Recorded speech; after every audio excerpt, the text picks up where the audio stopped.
Hey, good afternoon. Just about to wrap a long and contentious mediation, which does not look like it's going to settle.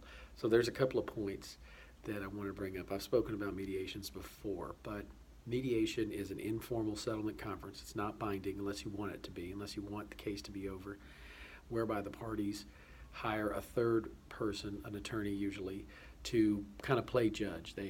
That person is going to listen to the facts of the case, going to get down to the nuts and bolts, and make some calls about how what judge you're in front of, how that judge may rule, what a jury might do in the county in which your case is sitting in, and make some predictions and tell parties their reasonable positions and unreasonable positions. But here's the deal: is you've got to let it go. You got to go through the process, and you got to be willing to compromise. And if you're not willing to compromise, and this is a situation where it looks like we're not going to have a compromise today because the other side is just being inflexible, which is odd because the other side is paying for the whole mediation, which means, my client isn't even being required to pay their half of the mediation fee. So we're not even paying for this third party representative playing judge to rule on the merits of the case or make suggestions about how rulings on the merits of the case will come out. But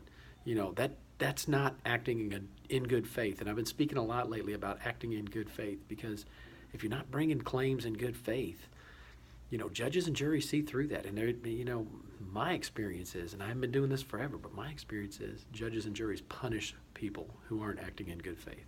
They don't want to find for them. They don't want to win for them. So keep that in mind when you're going through these process. And always, you always want to be the person in the white hat, and you always want to be acting in good faith. Anyway, I hope you have a wonderful afternoon. Thank you.